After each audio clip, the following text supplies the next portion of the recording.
Hello बच्चों, स्वागत है आपका डेली वाइट्स में। और हम करने जा रहे हैं PYQ 2025 साइंस का COQP 06 का। हम करने जा रहे हैं पूरा PYQ सॉल्व, एक एक क्वेश्चन करके बिल्कुल अच्छे तरीके से सॉल्व करेंगे और सबके आंसर सॉल्यूशंस को भी समझेंगे। देखिए, सबसे पहला सवाल है हमारे पास, which of the following is dependent on temperature. इनमें से कौन सा तापमान पे निर्भर करता है। अब देखो, तापमान पे निर्भर करने की बात कह रहा है। और तापमान क्या है, जब जैसे ही हम हीट बढ़ाते हैं, अब हीट जैसे ही बढ़ जाएगी तो हीट बढ़ने के कैरेक्टरिस्टिक फीचर्स हमें क्या मिलेंगे, वॉल्यूम जो होगा वो बढ़ जाएगा। ठीक है, वॉल्यूम एक्सपेंड करेगा ना, एक्सपेंशन होगा यहाँ पे। तो जब भी एक्सपेंशन होगा, एक्सपेंड करेगा, वॉल्यूम बढ़ जाएगा, तो डेल्टा वी जो है हमारा चेंज हो जाएगा। और ये जो हमारा मोलैरिटी होता है, ठीक है, molarity, molality, mole fraction, weight percentage दे रखा है, राइट। तो ये जो हमारा मोलैरिटी है, मोलैरिटी को हम क्या डिफाइन करते हैं, molarity is basically that is solute, number of solute और moles of solute present in the volume of solution. ठीक है, तो जैसे ही वॉल्यूम चेंज होगा, जरा भर भी वॉल्यूम चेंज होगा, थर्मल एक्सपेंशन होगा, मोलैरिटी चेंज हो जाएगी। ठीक है, वहीं पे मोलैलिटी, मोल फ्रैक्शन और वेट परसेंटेज, ये कुछ भी चेंज नहीं होता है with the change in temperature, right. इनमें से टेम्परेचर चेंज होने की वजह से इनमें से कुछ भी और एक्स्ट्रा चेंज नहीं आता है। तो हमारा करेक्ट आंसर क्या हो जाएगा कि अगर तापमान है तो तापमान की वजह से कौन सी चीज है, कौन सा ऐसा फिजिकल प्रॉपर्टी है जो चेंज होता है, वो है मोलैरिटी। ऑप्शन 2 हमारा बिल्कुल सही उत्तर है। ठीक है, मोलरता। अगला सवाल हमें क्या कहता है कि स्टेटमेंट बेस्ड क्वेश्चन है, जिसमें ये बोल रहा है कि इनमें से कौन सा स्टेटमेंट ट्रू है, हमें ये बताना है। और ये ऑप्शन हमें ABD, ABC, BCD, ACD के रूप में दिया हुआ है। एक चीज ध्यान देना कि डी स्टेटमेंट हर बार सही है, तो ऑप्शन में चांसेस डी के सही होने के ज्यादा है, तो डी हम आप रूपी मान लेते हैं कि भैया चलो डी सही है। अब ABC की बात रही, ठीक है। ऑप्शन ए क्या कह रहा है कि option A, dissolution of all solute in the water is exothermic.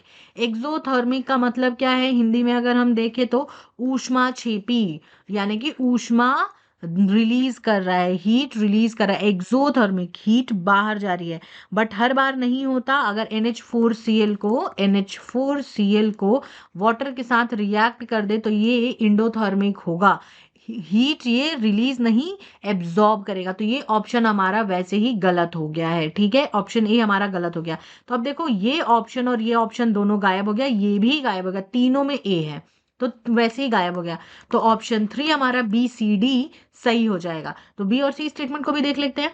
The direction of osmosis can be reversed if a pressure larger than osmotic pressure is applied to the solution side. तो अगर हम C is equals to pi RT की बात करें, ये हमारा formula होता है ऑस्मोसिस का, जिससे हम कंसंट्रेशन निकाल रहे हैं। तो अगर इसमें हम बढ़ा दे रहे हैं प्रेशर, और प्रेशर बढ़ाने की वजह से क्या होता है, ऑस्मोसिस पूरा कंप्लीटली रुक जाता है। तो ये तो हमने बेसिकली पढ़ा ही था। ठीक है, तो ये स्टेटमेंट भी सही है। ऑप्शन सी, मतलब सी स्टेटमेंट क्या दे रखा है, नो हीट इज एब्जॉर्ब्ड और evolve during formation of ideal solution. Ideal solution की बात हो रही है और ये ऑप्शन ऑब्वियसली सही है, क्योंकि हम आइडियलिटी की तरफ बढ़ेंगे तो वहां पे कोई हीट रिलीज या एब्जॉर्ब नहीं होगा। क्वेश्चन 3 पे आगे बढ़ते हैं। What changes are observed in the specific conductance and molar conductance on diluting the electrolytic solution? Electrolytic solution को अगर हम डाइल्यूट कर दे तो स्पेसिफिक कंडक्टेंस और मोलर कंडक्टेंस में क्या चेंजेस होगा। अब देखो, स्पेसिफिक कंडक्टेंस क्या होगा, डिक्रीज कर जाएगा। ये क्या होगा, डिक्रीज कर जाएगा, क्योंकि नंबर ऑफ आयंस, ठीक है, number of ions per unit volume, number of ions per unit volume dilute कर देंगे तो डिक्रीज हो जाएगा। वहीं मोलर कंडक्टेंस क्या होगा, ये बढ़ जाएगा मोलर कंडक्टेंस, क्योंकि यहाँ पे क्या होगा, ये this is product of specific conductance upon, हम क्या लिख सकते हैं, volume containing 1 mole of electrolyte, 1 mole of electrolyte. Volume of 1 mole of electrolyte में ये जो हमारा SC स्पेसिफिक कंडक्टेंस है, वो जो है उसका हम डिवीजन करते हैं। नाउ 1 मोल ऑफ इलेक्ट्रोलाइट को अगर हम V से डिनोट करें तो V जो है हमारा इंक्रीज कर रहा है डाइल्यूशन जैसे ही हो रहा है। ठीक है। वॉल्यूम जो है बढ़ रहा है, डाइल्यूशन इज वॉल्यूम, ये वॉल्यूम जो है वो बढ़ रहा है। तो वॉल्यूम अगर बढ़ रहा है तो मोलर कंडक्टेंस जो है वो क्या होगा, वो भी बढ़ जाएगा। तो इसी तरीके से वॉल्यूम जब हम बढ़ा रहे हैं तो ये बढ़ रहा है, मोलर कंडक्टेंस बढ़ रहा है, और वहीं specific conductance number of ions per unit volume, unit volume मतलब हो गया हमारा 1 सेंटीमीटर क्यूब, 1 मीटर क्यूब, इन सब में नंबर ऑफ आयंस बढ़ रहे हैं घट रहे हैं, तो डिक्रीज कर रहे हैं, नंबर ऑफ आयंस जो है वो डिक्रीज कर रहे हैं। तो what will happen, specific conductance जो होगा हमारा डिक्रीज करेगा और मोलर कंडक्टेंस जो है इंक्रीज करेगा। तो ऑप्शन थर्ड जो है वो हमारा बिल्कुल सही उत्तर हो जाएगा। अगले सवाल की तरफ बढ़ते हैं। अगला सवाल हमें क्या है, बहुत ही बढ़िया एकदम सिंपल सा मैच द फॉलोइंग वाला सवाल है। Lead storage battery PB, PB वाली बैटरी है, तो अब देखो पीबी लेड कहाँ पे है, तो फर्स्ट का फोर्थ, वैसे ही पता चल गया हमें कि फर्स्ट का फोर्थ होगा, जिसमें पीबी एनोड होगा, पीबीओ2 कैथोड होगा। तो 1 का 4 किसी में दे रखा है, ऑप्शन 1 और ऑप्शन 4 इन दोनों में दे रखा है A का 4। दूसरा है मरकरी सेल, मरकरी सेल क्या होगा, आयन कॉन्सेंट्रेशन ओवर, इसमें क्या होगा, due to overall ion change in ion concentration, ये जो पोटेंशियल होगा इसका काफी स्टडी पोटेंशियल होगा, बहुत ही सही पोटेंशियल होगा। चलो ये नहीं आता है तुम्हें, फिर भी रस्टिंग की वजह से क्या होता है, गैल्वनाइजेशन।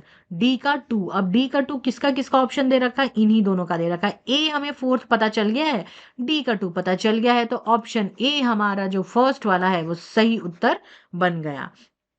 ठीक है, जिसमें A का 4, B का 3, C का 1, D का 2 दे रखा है। अगले सवाल की तरफ बढ़ते हैं।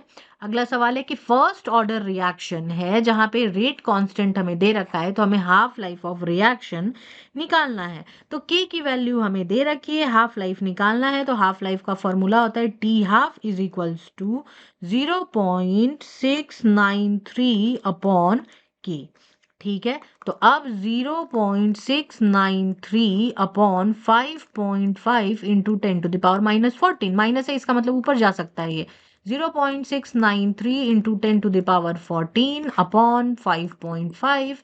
इसको जब हम कैलकुलेट करेंगे पूरा, तो जैसे हम कैलकुलेट करेंगे तो अप्रोक्सीमेटली 1.26 इंटू 10⁻13 के अराउंड आएगा। ऐसा कुछ मिलता जुलता है ऑप्शन हमारे पास, 10⁻13 का एक ही ऑप्शन है, दैट इज ऑप्शन 4।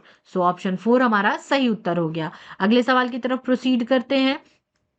हमें क्या बताना है अगले सवाल में, डिक्रीजिंग सेकेंड आयनाइजेशन इंथैल्पी। तो सबसे पहले तो आयनाइजेशन इंथैल्पी क्या होता है वो समझने की जरूरत है। आयनाइजेशन इंथैल्पी कहने का मतलब है कि आयंस बनाने का जो टेंडेंसी है किसका बहुत ज्यादा है, डिक्रीजिंग, और सेकंड पूछ रहा है, फर्स्ट भी नहीं सेकंड पूछ रहा है, डिक्रीजिंग ऑर्डर में हमें लगाना है।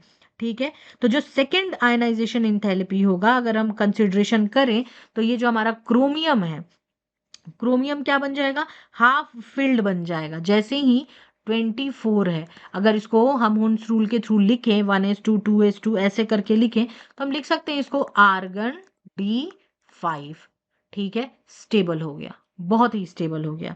ठीक है, तो ये जो हमारा क्रोमियम होगा वो सबसे लास्ट में चला जाएगा। तो ऑप्शन कोई है जिसमें क्रोमियम लास्ट में आ रहा है, तो हमारा फर्स्ट और फोर्थ है जिसमें क्रोमियम लास्ट में आ रहा है, उसके बाद डी आ रहा है, तो MN और D ये दोनों तो हमें पता चल गया जी, चलो ठीक है, ये एकदम सही हो गया। अब उसके बाद AB की पोजीशन में हमें देखना है, टाइटेनियम और वेनेडियम है। टाइटेनियम और वेनेडियम में क्या होगा, अब देखो टाइटेनियम का जो बात हो रहा है, टाइटेनियम का होता है 22, अब इसमें से 2 निकाल दो, 22 में से 2 निकाल देंगे हमारा 20 हो गया। सेकंड आयनाइजेशन इंथैल्पी आ रहा है ना, सेकंड नंबर ऑफ इलेक्ट्रॉन जा रहा है, इसमें से हम निकाल देंगे तो इसमें 21 हो जाएगा। फिर हुन्स रूल के अकॉर्डिंग जब हम इसको लिखना शुरू करेंगे तो हमें पता चलेगा कि वेनेडियम जो होगा वो स्टेबल जल्दी हो जाएगा, और सबसे का मतलब अभी इजियर वे में अभी भी और टाइटेनियम से निकल सकता है। ठीक है, तो इसका अगर हम लगाएंगे सीक्वेंस, तो CR यानी कि क्रोमियम ग्रेटर देन D यानी manganese, and then we will be having B, and then we will be having A. तो CDBA, CDBA, sorry CDBA option 4 हमारा सही उत्तर हो जाएगा। अच्छा, आयनाइजेशन एंथैल्पी फर्स्ट निकालने का मतलब है कि गैसेस स्टेट में हमने आयंस निकालने के लिए कितनी एनर्जी खर्च की है। तो गैसेस स्टेट में हम निकालने के लिए ion second ionisation energy decreasing order में हमें लगाना है, घटते क्रम में लगाना है। सबसे कम हमें कहाँ खर्च करना पड़ेगा, तो सबसे कम हमें टाइटेनियम में खर्च करना पड़ेगा, सबसे ज्यादा हमें क्रोमियम में डालना पड़ेगा, क्योंकि क्रोमियम 2 निकालने के साथ ही हाफ फील्ड हो जा रहा है। तो पॉली का प्रिंसिपल लग जाएगा और बस बात वहीं पे खत्म हो जाए। पॉली कह रही हूँ, सॉरी, किसका लग जाएगा, हुंड्स रूल लग जाएगा, जिसमें कि वो ये कह रहे हैं, सॉरी, हुंड या पॉली में से कोई एक प्रिंसिपल यहाँ पे यूज हो जाएगा, जहाँ पे ये है कि जो हमारा फुलफिल्ड ऑर्बिटल होता है वो हमारे हाफ फील्ड से और मोर देन फुलफिल्ड, और हाफ फील्ड ऑर्बिटल जो होगा वो मोर स्टेबल होता है मोर देन और लेस देन हाफ फील्ड से। तो ये वाला प्रिंसिपल यहाँ लग जाएगा और उसके बाद ये आंसर हमें निकल जाएगा। ठीक है, अगले क्वेश्चन की तरफ बढ़ते हैं। अगला क्वेश्चन हमें क्या दे रखा है, IUPAC name of K3FeCN coordination compound chapter का नाम है। आयुसी नोमेनक्लेचर से सवाल दे रखा है। अब इसको जब हम लिखेंगे तो पोटेशियम, हमें पता है कि पोटेशियम यहाँ पे, एक तो देखो ये हमें दे रखा है कि फेर आयरन का हमें स्टेट निकालना है। तो आयरन का जब स्टेट निकालेंगे तो यहाँ पे +3 स्टेट में आएगा, तो 2 वाला तो ऐसे ही ऑप्शन से गायब हो गया, बचा कौन, ऑप्शन 2 अपने आप सही हो गया। देखो, इतना मेहनत करने की जरूरत ही नहीं पड़ेगी, अगर तुम्हें थोड़ा भी पता है तो तुम निकाल सकते हो। इसका आ गया हमारा -3 और ये x ले लिया हमने, Cn है, Cn आता है हमारा 6 -1 के साथ, 0 कर देंगे, वैल्यू आ जाएगी, तो हमारा सही आ गया x की वैल्यू 3। ऑल राइट, ठीक है, चलो जी अगले सवाल पे बढ़ते हैं। अगला सवाल हमारा क्या है कि arrange the following in the order of decreasing tendency towards SN2 reaction. SN2 substitution nucleophilic reaction 2।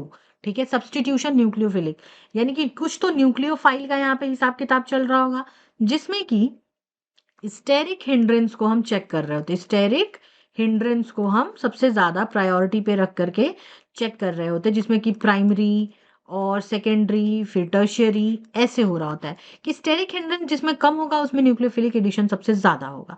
तो देखो, जो हमारा ये वाला स्ट्रक्चर है ये प्राइमरी स्ट्रक्चर है, 1 डिग्री है। ठीक है, यहाँ पे ये देखो, ये वाला हमारा सेकेंडरी है, 2 डिग्री है। ये हमारा प्राइमरी है पर ये ब्रांच्ड है, तो जैसे ही ब्रांच्ड आया तो ब्रांच मतलब कि क्या, ऐसे ऐसे ऐसे करके जैसे ब्रांचिंग हो गई, तो ब्रांचिंग हो गई तो फिर तो वहां पे कोई एक बड़ा ग्रुप लग गया। ठीक है, तो वो हो जाएगा। एंड देन ये तो हमारा टर्शियरी है, तो ये सबसे लास्ट में चला जाएगा, डी वाला। तो अगर हम करेक्ट ऑर्डर लगाने की कोशिश करें तो करेक्ट ऑर्डर हमारा ACBD हो जाएगा।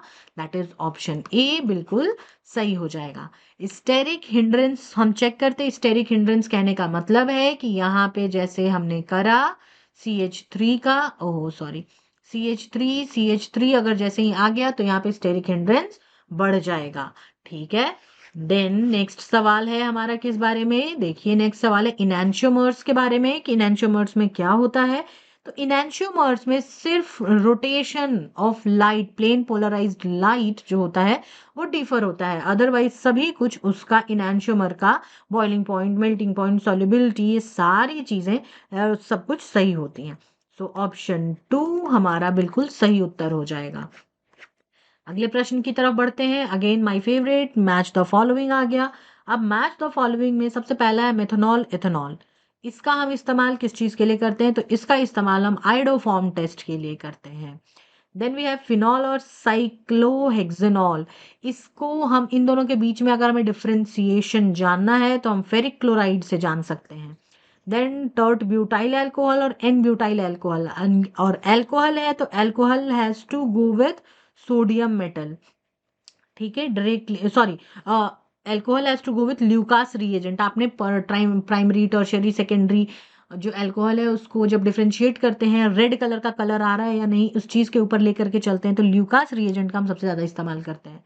तो ल्यूकास रिएजेंट का इस्तेमाल करते हैं, जिसमें कि टर्शियरी जो होते हैं 3 डिग्री होते हैं वो इमीडिएटली रिएक्ट कर जाते हैं, वहीं प्राइमरी को समय लगता है, तो हमें पता चल जाता है। और मिथेनॉल और डाई इथाइल ईथर को हम सोडियम मेटल से टेस्ट कर सकते हैं। तो अगर हम देखें तो ए का 3 हो गया हमारा, बी का 4 हो गया, सी का 1 हो गया और डी का 2 हो गया। तो कोई ऑप्शन है ऐसा, बिल्कुल ऑप्शन 3 हमारा बिल्कुल सही उत्तर है। अगले सवाल की तरफ बढ़ते हैं। अगला सवाल क्या है कि हमें सेकेंडरी अल्कोहल को इनमें से पहचानना है कि इनमें से कौन-कौन से सेकेंडरी अल्कोहल हैं। ठीक है, identify the secondary alcohols among the following. Secondary alcohol, secondary क्या है? 2 डिग्री। 2 डिग्री बोले तो इस तरीके सा कुछ स्ट्रक्चर बना हुआ होगा जिसमें कि हमें देखने के लिए मिल रहा होगा कि ये सेकेंडरी अल्कोहल है। यहाँ पे ये कुछ इस तरीके का स्ट्रक्चर बना हुआ होगा, सेकेंड नंबर पे आएगा। ठीक है, तो that is what secondary alcohol. अब हमें क्या दे रखा है, अब इसका स्ट्रक्चर हम बनाना शुरू करते हैं। अब देखो, जब हम स्ट्रक्चर बना रहे हैं तो स्ट्रक्चर में हम क्या-क्या चेक करेंगे? अब देखो कैसे-कैसे चेक करेंगे। CH3, CH2, फिर CH, अब यहीं पे OH है तो इसका मतलब यहाँ पे OH है, एक तरफ इसके H है और दूसरी तरफ इधर की तरफ CH3 है। तो सेकेंडरी अल्कोहल हो गया ये हमारा, तो A हमारा ऑप्शन सेकेंडरी अल्कोहल का हो गया। अब देखो ये क्या है? C, तीन तरफ CH3, CH3, CH3 और इसी C के ऊपर है OH, तो ये तो हमारा हो गया टर्शियरी, 3 डिग्री हो गया। ये तो क्लियर समझ में आ रहा है हमें। ये क्या, ये तो प्राइमरी है, बेंजीन रिंग के साथ हमारा OH लगा हुआ है, तो ये तो प्राइमरी फिनॉल है। फिर ये देखो बेंजीन रिंग है, उसके साथ हमारा क्या लगा हुआ है? CH, एक तरफ OH और दूसरी तरफ CH3, तो ये भी हमारा एक सेकेंडरी अल्कोहल है। तो A और D, ऑप्शन A जो है हमारा, A और D जो है वो हमारे सेकेंडरी अल्कोहल में आता है। सवाल देख रहे हो कितने इजी इजी है? अगर तुम्हें थोड़ा सी भी तैयारी अच्छे तरीके से कर ली तो बिल्कुल अच्छी तरीके से तुम क्वेश्चन सॉल्व कर पाओगे। ऑलराइट, चलो फिर अगले सवाल पे बढ़ते हैं। और अगला सवाल दे रखा है हमें कि विच of the following is made by using Williamson synthesis. Williamson synthesis का इस्तेमाल करके इनमें से कौन सा बनाया जा सकता है, कौन सा नहीं बनाया जा सकता है, सॉरी माफ करना, विच कैन नॉट, कौन सा नहीं बनाया जा सकता है, that is di tert butyl ether. क्योंकि विलियमसन ईथर सिंथेसिस में SN2 रिएक्शन हो रहा होता है, that is between sodium alkoxide, sodium alkoxide के बीच में, और साथ में इनके कोई भी प्राइमरी एल्काइल एल्हाइड होता है, इन दोनों के बीच में रिएक्शन होता है। तो जनरली यहाँ पे जो बनता है वो प्राइमरी अल्काइल हैलाइड का रिएक्शन बनता है। हाँ, प्राइमरी अल्काइल हैलाइड वहाँ पे रिएक्शन ज़्यादा बेहतर तरीके से कर पाते हैं, और सेकेंडरी टर्शियरी हैलाइड्स जो होते हैं उनको प्रॉब्लम होती है। फिर यहाँ पे एलिमिनेशन रिएक्शन भी होता है, E2 मैकेनिज्म चलेगा, जिसकी वजह से सब्सटीट्यूशन स्टेरिक हिंड्रेंस की वजह से यहाँ पे अल्कोक्साइड का जो हिंड्रेंस है, सॉरी, वो फिर उसका एक इंटरप्ले होगा, जिसकी वजह से ये जो हमारा मिथॉक्सी बेंजीन है दैट इज एनिसोल, वो भी प्रिपेयर किया जा सकता है सोडियम फिनॉक्साइड के साथ मिथाइल आयोडाइड का रिएक्शन करवा के। वहीं पे अगर benzyl phenyl benzyl para nitrophenyl ether की अगर हम बात करें तो इसको भी हम पैरा नाइट्रोफिनॉक्साइड को बेंजाइल क्लोराइड के साथ रिएक्शन करवा सकते हैं। देखो बेंजाइल क्लोराइड व RX 1 डिग्री ही आ रहा है। Tert butyl ether, methyl tert butyl ether में टर्ट ब्यूटॉक्साइड है जिसका मिथाइल आयोडाइड के साथ रिएक्शन करा के करवा सकते हैं, पर वहीं डाई टर्ट ब्यूटाइल ईथर है, यहाँ देखो ब्रांचिंग हो गई है, तो यहाँ ब्रांचिंग की वजह से विलियमसन सिंथेसिस नहीं हो पाएगा। सो ऑप्शन 4 हमारा सही उत्तर है। अगले सवाल की तरफ बढ़ते हैं। अगला सवाल हमारा दे रखा है मैच द फॉलोइंग का, कि थैलिक एसिड है और थैलिक एसिड के साथ साथ ऑक्जेलिक एसिड है, ऑक्जेलिक एसिड, सक्सिनिक एसिड, ये सारे different different type of acids दे रखे हैं, और ये एसिड्स के नाम IUPAC नेम दे रखे हैं जो हमें बताना है। एडिपिक एसिड है, इसमें 16 कार्बन के अराउंड होता है। थैलिक एसिड में होता है हमारा C6H4C देन है हमारा ऑक्जेलिक एसिड। ऑक्जेलिक एसिड तो सबको पता है, COOH होल ट्वाइस ऐसा होता है ऑक्जेलिक एसिड, जिसको कि हम इथेन 1,2 डायोइक एसिड हम बोल सकते हैं। तो हमारा बी का थर्ड हमें पता चल गया है। ठीक है, यहाँ पे बेंजीन जैसा स्ट्रक्चर आ रहा है, तो बेंजीन 1,2 डाई कार्बोक्सिलिक एसिड, तो ऐसा कुछ है क्या? हाँ, थैलिक एसिड का फर्स्ट का 2 मिल गया। Then we have succinic acid. Succinic acid हो गया हमारा C4H6O4। ठीक है, जिसमें कि C4 यानी ब्यूटेन यूज हो गया, ब्यूटेन, और 1,4 डाइओइक, क्योंकि 2 बार यूज हो रहा है। ठीक है, COOH करके इसमें यूज किया जाता है, तो डाइओइक एसिड हो जाएगा। ब्यूटेन डायोइक एसिड वो हो जाएगा सक्सीनिक एसिड। और फिर एडिपिक एसिड क्या, तो सीधे हेक्सेन हो गया। ठीक है, hexane 16 dioic acid. Sorry, palmitic acid में 16 होता है, माफ करना, एडिपिक एसिड में 16 नहीं होता है, उसमें 6-7 कार्बन ही होते हैं। तो ये हो गया हमारा सारा का सारा, जिसमें कि हम क्या बोल सकते हैं कि फर्स्ट का सेकंड आ गया हमारा, फिर है बी का थर्ड भी आ गया, सी का फोर यहाँ आ गया, और डी का 1। सो ऑप्शन 4 जो है हमारा बिल्कुल सही उत्तर हो जाएगा।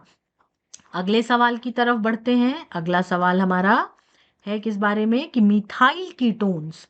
मिथाइल कीटोन, अब देखो मिथाइल कीटोन कहने का क्या मतलब होगा। पहली बात तो ये कि कीटोन को समझना जरूरी है कि कीटोन क्या है। तो कीटोन में सी डबल बॉन्ड आर आता है ना, sorry C double bond O, इधर आर और इधर आर डैश, ऐसे बोलते हैं। तो मिथाइल कीटोन्स जो होते हैं होंगे, यानी CH3C, ऐसे मिथाइल कीटोन, राइट। इनको कैरेक्टराइज कैसे कर सकते हैं हम, तो हम इनको कर सकते हैं आइडोफॉर्म टेस्ट के द्वारा। स्किफ टेस्ट जो होता है ये उसके लिए करते हैं नाइट्रोजनस कंपाउंड के लिए, जिसमें अमीन सबसे ज्यादा इस्तेमाल किया जाता है। टॉलेंस और फेलिंग्स रिएजेंट और सोल्यूशन एल्डिहाइड में सबसे ज्यादा इस्तेमाल किया जाता है। वहीं पे मिथाइल कीटोन में हमारा आयोडीन और सोडियम हाइड्रोक्साइड का इस्तेमाल करके किया जाता है, रिएक्शन करवाया जाता है, जिससे कि पता चल जाता है। और टॉलेंस और फेलिंग सॉल्यूशन एल्डिहाइड को डिटेक्ट करता है, कीटोन को नहीं। और स्किफ का इस्तेमाल एल्डिहाइड और साथ के साथ उसके लिए अमीन्स के लिए भी हम करते हैं। तो ऑप्शन 2 जो है हमारा बिल्कुल सही उत्तर है। चलते हैं अगले प्रश्न की तरफ। एक मिनट, अगला प्रश्न, हाँ, यस, क्या है, मिक्सचर ऑफ बेंजल्डिहाइड। ओके, देखो बहुत बेहतरीन डायरेक्ट क्वेश्चन है, तुम चाहो तो इसको कहीं पे भी चेक कर सकते हो, एकदम बहुत ही सटीक क्वेश्चन है कि a mixture of benzaldehyde and formaldehyde on heating with aqueous KOH, aqueous KOH के साथ रिएक्ट करा रहे हैं, ये क्या बन रहा है। सबसे पहली चीज तो ये पहचानने की जरूरत है कि ये है Cannizzaro reaction, ZZARO, Cannizzaro reaction है ये। ठीक है, अब ये केनिजारो रिएक्शन है तो इसमें क्या बनेगा, तो केनिजारो रिएक्शन में एक alpha hydrogen, Cannizzaro reaction occurs with aldehydes that do not have alpha hydrogen. कोई अल्फा हाइड्रोजन नहीं होता है, तो जो बेंजल्डिहाइड है और फॉर्मल्डिहाइड है, इन दोनों में ही फॉर्मल्डिहाइड HCHO, ये हो गया। ठीक है, तो इन दोनों में ही अल्फा हाइड्रोजन जैसा कोई सीन नहीं है, तो यहाँ पे जो होगा वो हमारा कैनिजारो रिएक्शन तो होगा, बट यहाँ पे होगा क्रॉस कैनिजारो रिएक्शन। ठीक है, that is cross Cannizzaro reaction, जहाँ पे फॉर्मल्डिहाइड चलो इसको रिएक्ट करा के हम देख ही लेते हैं। C6H5O, CHO, हाँ CHO, ये हो गया। इसको सही से लिख देते हैं, C6H5CHO प्लस HCHO, KOH की प्रेजेंस में ये रिएक्शन हो रहा है। तो ये रिएक्शन क्या बनेगा, C6H5CH2OH, एल्कोहल बन गया, और इसके साथ क्या बनेगा, HCOOK, ये बनेगा। ये हो गया हमारा बेंजल्डिहाइड। ठीक है, और साथ में ये बन जाएगा potassium format, benzaldehyde and potassium format. कुछ ऐसा बन रहा है क्या, ये देखो, बेंजाइल अल्कोहल, ये फिर वापस से थोड़ा सा अपना चेंज करेगा, अपना स्ट्रक्चर थोड़ा सा रिकंस्ट्रक्ट करेगा। ठीक है, तो सॉरी, बेंजल्डिहाइड और फॉर्मल्डिहाइड रिएक्ट करेंगे पोटेशियम हाइड्रोक्साइड के प्रेजेंस में, तो बन जाएगा बेंजाइल अल्कोहल, खुद को रीस्ट्रक्चर करेगा, this is benzyl alcohol, restructure करेगा, स्टेबल बनाएगा, साथ में पोटेशियम फॉर्मेट बनेगा। सो ऑप्शन 1 हमारा बिल्कुल सही उत्तर है। अगले सवाल की तरफ बढ़ते हैं। Match the following, one of my favourite. Vitamin A की कमी से क्या होता है, तो विटामिन ए की कमी से नाइट ब्लाइंडनेस होता है। B1 से बेरी बेरी। विटामिन ई की कमी से होगा मस्कुलर वीकनेस, और के की कमी से होगा ब्लड क्लॉटिंग में प्रॉब्लम। ठीक है, तो विटामिन के अगर घट जाए तो ब्लड क्लॉटिंग का समय बढ़ जाएगा, क्योंकि धीमे धीमे क्लॉट होगा। तो ऑप्शन ए का 4 हो गया हमारे पास, बी का 1, ए का 4, बी का 1, सी का हो गया 2, सी का 2 कहाँ पे है, ए का 4, बी का 1, सी का 2, डी का 3। ऑप्शन 3 हमारा बिल्कुल सही उत्तर हो गया। अगले सवाल की तरफ बढ़ते हैं। अगला सवाल हमें क्या बोल रहा है, क्या है कि एक न्यूक्लियोटाइड है। न्यूक्लियोटाइड में क्या क्या होता है, तो एक तो होता है न्यूक्लियोसाइड, है ना। न्यूक्लियोसाइड में जुड़ जाता है फोस्फेट तो बन जाता है न्यूक्लियोटाइड। तो अब देखो इसमें क्या होगा, बेस, शुगर, फोस्फेट, ये तीनों चीजें जब रहेंगी तब बनेगा न्यूक्लियोटाइड। और न्यूक्लियोटाइड में क्या होता है, शुगर प्लस बेस, ये दोनों चीजें होती हैं। और ये बेस कौन सा हो सकता है, वो हो सकता है ए, टी, जी, सी और मे बी यू, कुछ भी हो सकता है। Adenine, thymine, guanine, cytosine, uracil, कुछ भी हो सकता है। ये बेस है, उसमें जुड़ेगा शुगर, पेंटोज या राइबोज शुगर, और उसके साथ फोस्फेट ग्रुप जैसे ही जुड़ेगा तो वो बन जाएगा न्यूक्लियोटाइड। सो ऑप्शन 4 हमारा बिल्कुल सही उत्तर हो जाएगा। 17वां नंबर के बाद अब 18वें नंबर सवाल की बारी है कि कौन सा डाइसैकेराइड है जो मिल्क में प्रेजेंट होता है। डाइसैकेराइड बायोमोलिक्यूल से, देखो ये सवाल है नॉर्मल, या फिर तुम इन्वायरमेंटल केमिस्ट्री से समझ सकते हो इस सवाल को। इन्वायरमेंटल केमिस्ट्री से नहीं, माफ करना, बायोमोलिक्यूल्स केमिस्ट्री से समझ लो तुम। ये सवाल है जहाँ पे हम पढ़ते हैं कार्बोहाइड्रेट्स के बारे में। मिल्क के बारे में बात है। मिल्क में क्या होता है, सबको पता है, लैक्टोज होता है। सो ऑप्शन 3 हमारा बिल्कुल सही उत्तर हो गया। सुक्रोज, मीठे में माल्टोज जो है, माल्ट जो है वो होता है हमारा जितना भी आटा होता है उस तरीके का, जितना भी मिठास होता है उसमें माल्टोज होता है, और सेल्यूलोज तो प्लांट में मौजूद होता है। ठीक है, ऑप्शन 3 हमारा सही उत्तर है। अगला सवाल क्या है कि विच of the following compound is least basic, इनमें से कौन सबसे कम बेसिक है। क्षार, क्षारीय प्रवृत्ति किसकी सबसे ज्यादा कम है। तो क्षार कब होता है, क्षार तब होता है जब वो ओ एच माइनस आयन को रिलीज कर रहा हो, है ना। ओ एच माइनस को जब रिलीज करता हो तो, और ये सवाल कहाँ से, अमाइंस से दे रखा है। तो अमीन्स की एसिडिटी और बेसिसिटी डायरेक्ट एनसीईआरटी में ये लिखा हुआ है, एक बार खोलोगे तुम्हें मिल जाएगा।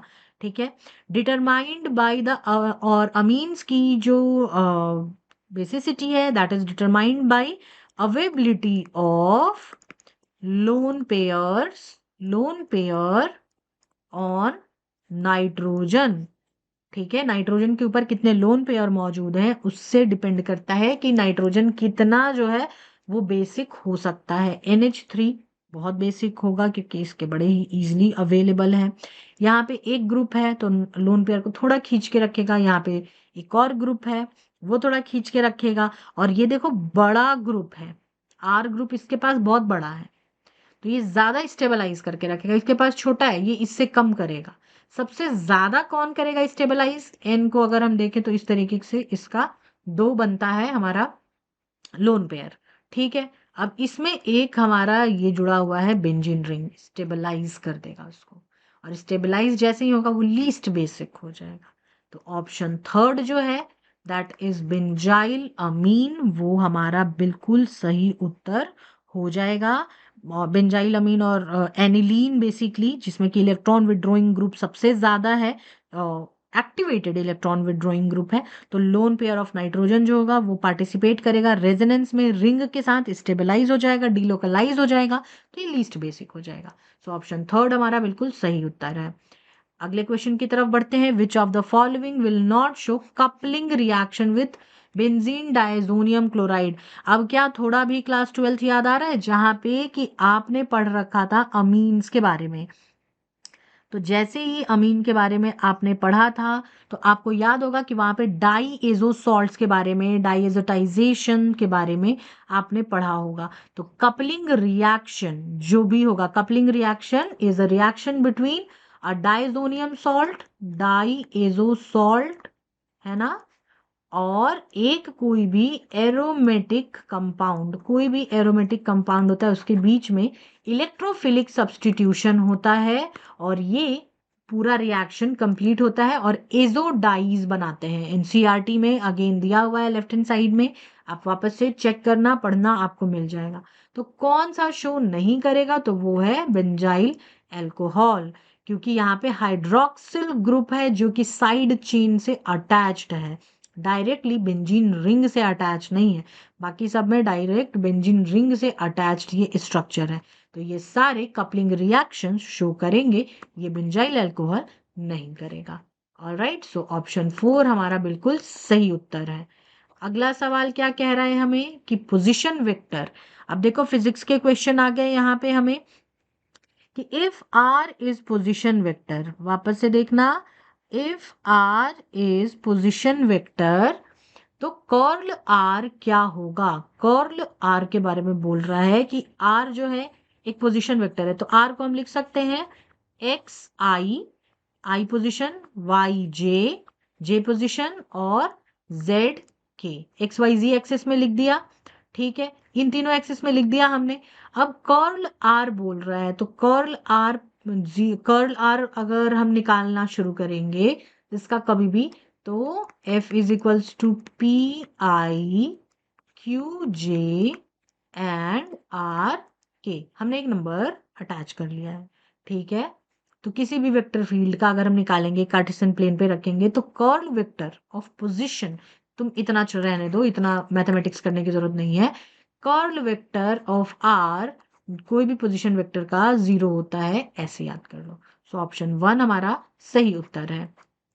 अगले सवाल की तरफ बढ़े।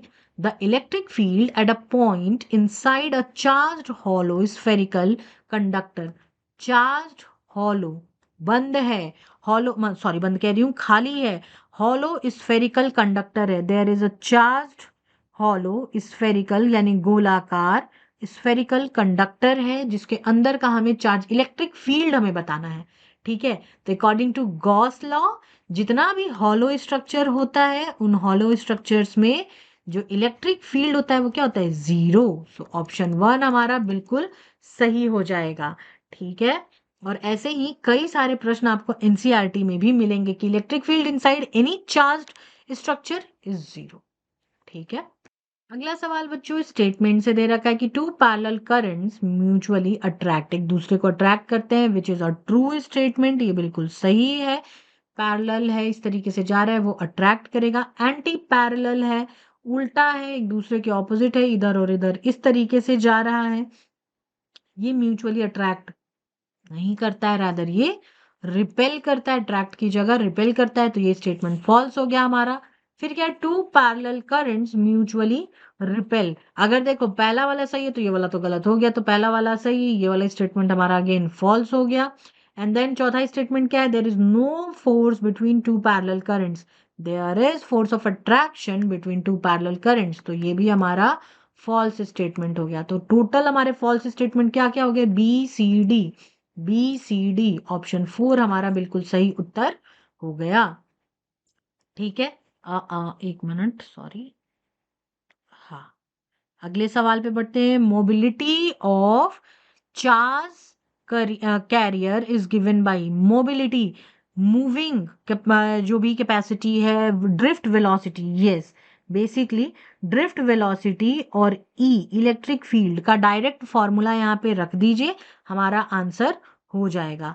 तो आंसर क्या होता है, V D upon E is mobility of the charge carrier, और जिसको हम म्यू बोलते हैं, तो mu is equals to V D drift velocity upon electric field applied.